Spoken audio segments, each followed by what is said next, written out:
Well, this is a surprise to absolutely no one. Eddie Hearn has done a brand new interview and he's casting major doubts on an Anthony Joshua-Daniel Dubois rematch. Eddie Hearn has indicated that AJ might not be ready to face Dubois as soon as February, so he might just wait for the Usyk Fury fight at the end of this year and then target Tyson Fury in May. Here's what Eddie Hearn had to say. Quote, Anthony Joshua, meet with me, wants revenge, but the only issue is timing. For the rematch to happen in February, training camp will have to start in a couple of weeks. There are always niggles, and he had a few, so physically, it's just a case of whether AJ is ready to do that. It would be frustrating if we made the Daniel Dubois rematch and Fury won versus Alexander Usyk. Then we are just sitting there going, hang on a minute, we're fighting Dubois, but we could have fought Fury in May for the biggest fight in boxing. Cap. Let's just start there. That is cap. Trust me on this one. Tyson Fury, even if he beat Usyk, and that's an if he beat Usyk, because I'm picking Usyk again. Picked him in the first fight, I was right. We'll see the second time, but I'm picking him. Nothing really has changed. Like, what is Fury so much gonna do? He's gonna gain more weight and then try to lean on Usyk more and stuff like that. I don't know. So I don't really know. And then Fury's also doing interviews where he's talking about he's only fighting for money. And you got Usyk dressed like the hitman. I'm picking Usyk again. But anyway, let's just say if Tyson Fury won, why would Joshua not fight Dubois, the guy you know that beat him, to fight Fury? And I have a lot of support on the channel. Shout out to you guys. If you like it, if you're new, first time hearing me, subscribe to the channel for boxing news. But we also get some haters occasionally, the naysayers. You gotta admit, even the biggest hater of Boxingego, you gotta admit, I've been on a tear. My prediction streak, my analysis streak has been on fire. Set your on fire. I swear, I'd lose my head if it wasn't attached. I'll keep that in mind. What movie is that from? Let me see who knows their movies. Let me know what movie that's from. But anywho, my prediction streak, my boxing analysis streak has been on fire. I told you, Joshua's next move will determine if he's ducking or not. Because here's the thing. Notice when Joshua lost previously and had rematch clauses, and he had a rematch clause with Daniel Dubois, if I'm not mistaken, he immediately did the rematch, even when it wasn't sensible, like the Andy Ruiz fight. Andy Ruiz stopped you, you were concussed, it was a bad look, and you were like getting dropped several times and things like that. You still elected, despite all the critics and all the people who said, hey, that's a bad look, hey, don't fight Ruiz again. You did it in Saudi Arabia, and then you beat him. Wasn't the most scintillating fight, but hey, sometimes you got to win like that, especially when a guy's capable of beating you. So it is what it is. Then when Usyk beat you, you had an immediate rematch clause and you elected to rematch Usyk, and then he beat you again, right? Now all of a sudden you fight Daniel Dubois. You said you were going to wrap the chair around his face at the face-off when you guys got into it. And he was like, we could go right now. We could go right now, mate. And then Josh was like, Daniel, do not disrespect me. And he tried to play tough guy to Daniel Dubois. And then he ends up getting slept in the fight after, you know, landing a big right and thinking he had Dubois out of here. And then Dubois countered his rear uppercut, which was foolish. And his trainer, who got so much praise for Joshua's last couple fights, you got to hold that, because his trainer said, roll the dice, and shoot the uppercut. And he did it, and he rolled the dice and got rolled on, and Daniel Dubois knocked him out, and his legs looked crazy, and he was doing the Tootsie Roll, right? So you can't just take the good and not take the bad.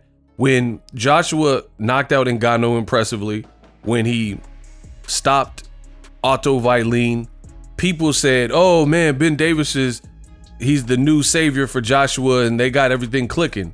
But then he just put on a horrible performance, and probably got stopped worse than anybody and probably looked worse throughout the fight, because even in the fight with Usyk, he had a couple of moments, you know what I mean? In the fight with Ruiz, he's the one that dropped Ruiz first.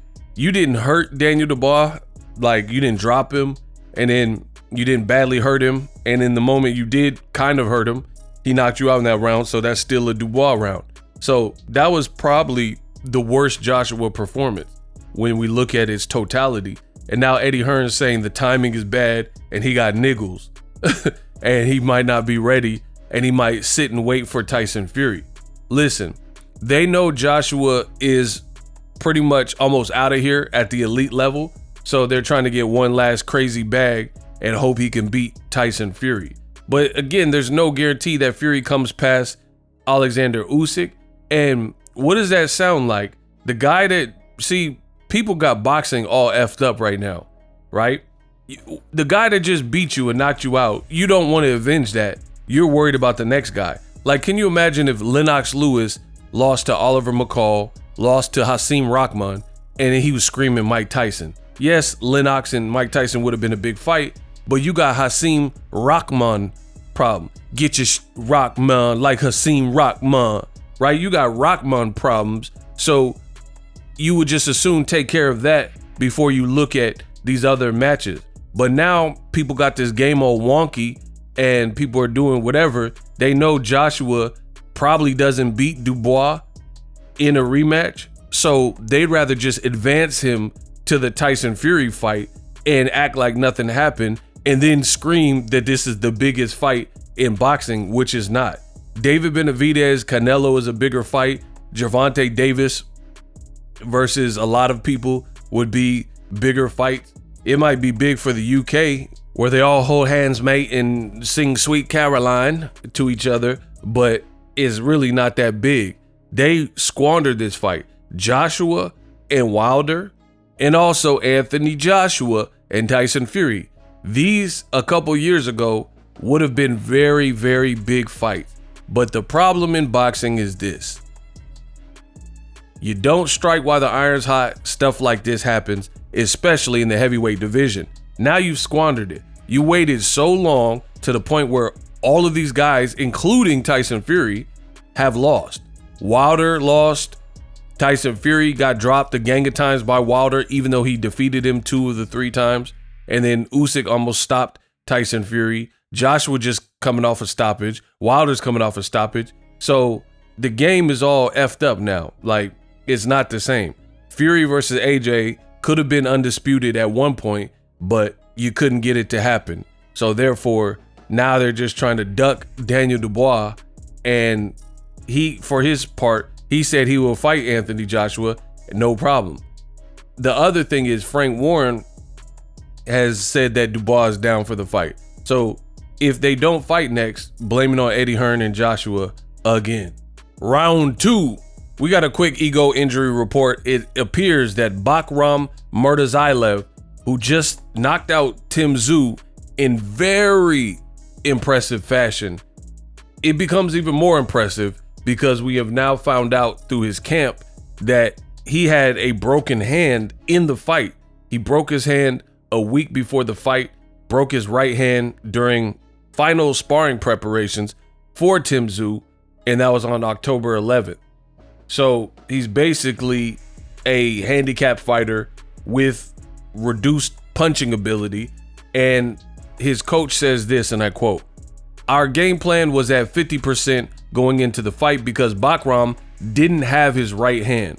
Bakhram's knuckle around his pinky was gone. You couldn't even see the knuckle. We were icing his hand all week, but he didn't want to cancel the fight even though he had a broken hand. We didn't tell anyone. I told him, don't throw your right hand unless you really have to. So we focused on throwing more open right hooks instead of straight rights, only when he needed. I'm sure Tszyu was expecting us to throw more right hands. Our plan was to test his power in the first round, test his shots with aggression.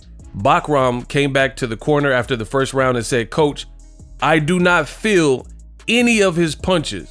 I told him to make sure to see the punches coming. He was able to change the fight with one punch power. Doesn't matter how hard the fight is, if Bakhram lands, it's fireworks. He goes on to say, a lot of people were talking about how easy the fight was, but they don't know the hard work and preparation we went through over the last 10 weeks. We were prepared for a hard war, but the final battle was easy. And I would say that's all things. You see Michael Jordan win a ship and win the NBA finals. You don't know all the sacrifice, the toil, the blood, sweat, and tears that went into preparation for it, and how many times he shot around in practice, the demons in his head, you know, because I think we all have those demons in our head where you have that additional voice and doubts and things like that you have to overcome. So no one knows any of that, especially in sporting events. You just know that, okay, Patrick Mahomes won the Super Bowl. You don't know what he had to go through and, you know, what was going on in the home front and all that. So that part is pretty standard. What we didn't know is that Bakhram was one-handed.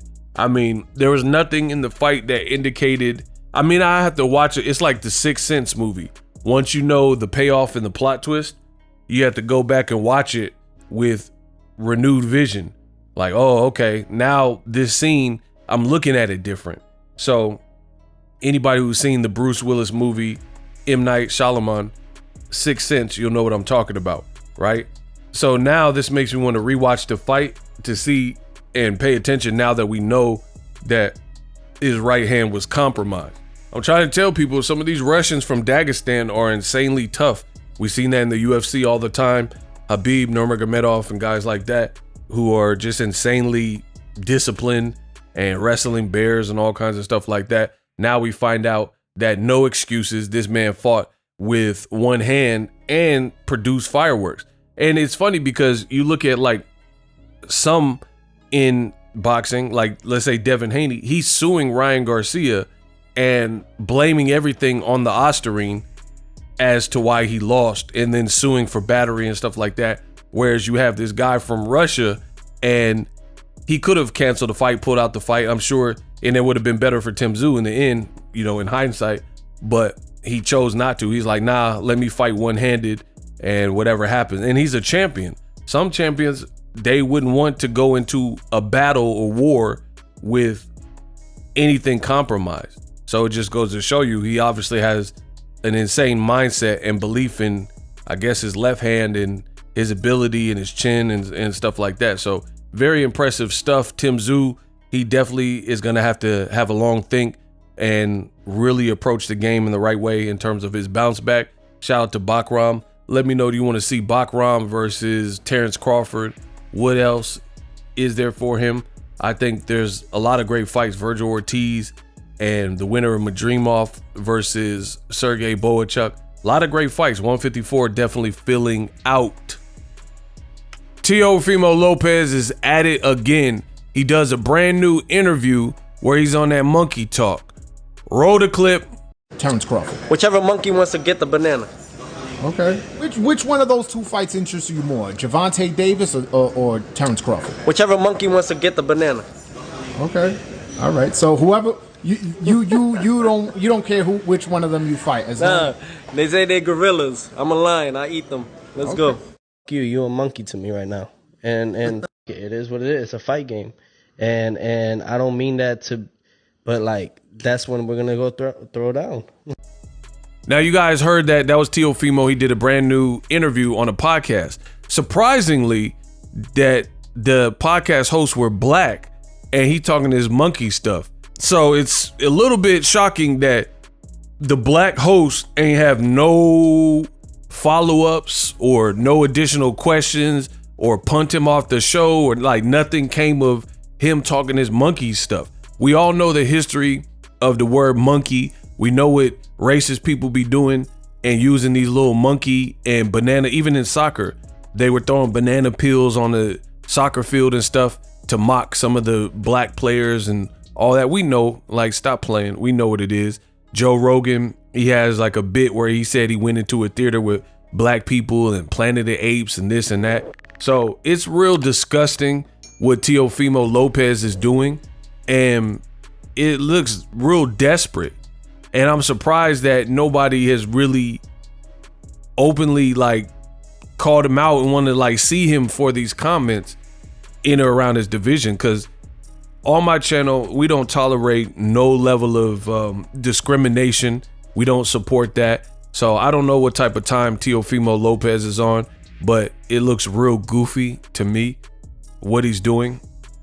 And the thing I noticed that is crazy is this, and hear me out, hear me loud and clearly.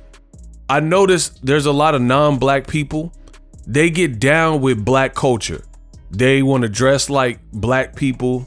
They like black artists when it comes to music, rap. You know, they want to give their opinion on Kendrick and Drake and who won the beef and going back and forth on who put out this song and, you know, who had the better of this round, these types of things. So they want to be involved. But then when it's real life issues, then all of a sudden they don't want to be involved. They don't have like no level of like interest in black issues outside of just the recreational stuff, like slang, using black slang that they use in urban and inner cities, right? Culture, dress, code of conduct, you know, that type of thing. So that's what I noticed from Tio. Like, you listen to Tio when he's doing his Instagram lives in the past and stuff, he'll be listening to a lot of J. Cole and a lot of black artists and black music. But he also said he was going to have J. Cole walk him out, or he wanted to organize it. But why would J. Cole walk you out knowing who J. Cole is and he hear you talking this monkey talk?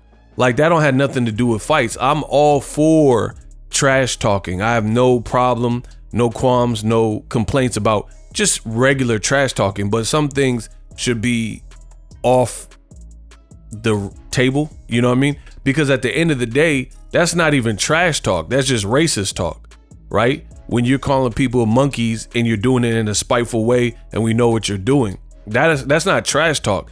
And it shows you who a person is when they act and behave like this. Like, for example, let me give you guys an analogy. If a person is driving and you cut them off or whatever, and then they pull over and then they call you the N-word, that is what they're thinking, because we've all been through times of maybe road rage where you got mad at someone on the road. But if that wasn't in your subconscious, you would never reach for that. You would never reach, like, when I get road rage, I cuss, if anything, like, you MFer, blah, blah, blah, you BZ, blah, blah, blah. You know what I mean? Phil, Florin, and Phil. But I never reach for racial slurs because that's not who I am, right? So the fact that a person, when enraged or triggered or when they got road rage, the first thing they reach to, like, if it's an Asian person, they have a slur towards an Asian or a Mexican or a black or whatever, or a Jewish person, whatever the person is, whatever their ethnicity, heritage is, that's what they reach for, a slur to denigrate that person. That's who they are. So I think Tio is telling on himself. He has some kind of complex. He's talking about ESPN can keep the blacks, this, that, and the third, and he keep talking his monkey talk. You know, some people, they're like, oh, Crawford should never give him a payday because he's doing the monkey talk. To me, it makes me want to see Crawford beat the brakes off of Teofimo. I don't know where you guys are from, but I want to see the fight. That's making me want to see the fight more because I know the outcome, or at least in my mind, I know the outcome, and I think it'll be a good fight. Same thing with Ward. Ward, when he was fighting Kovalev was not a likable person, and he was on that racial tip too. And he had a monkey shirt. He was pointing to his son with a monkey shirt and referencing Adonis Stevenson. So the same concept. That didn't make me not want to see Ward beat the brakes off him. It only made me want to see the fight even more because I know Andre Ward was going to do the job, and he did it twice. So I want to see Crawford Teofimo. Some people would argue, oh, you know, this is not a good look. He's from a lighter division. Crawford, you know, he's this guy with accolades, so that would be a step back. I don't care about none of that. Teofimo keep talking crazy about him. He got lawsuits and litigations with Top Rank and talking this monkey talk. Let's see the fight. But fight him or even spar him. Do a live sparring. I want some retribution out this muff. Let me know what you guys think.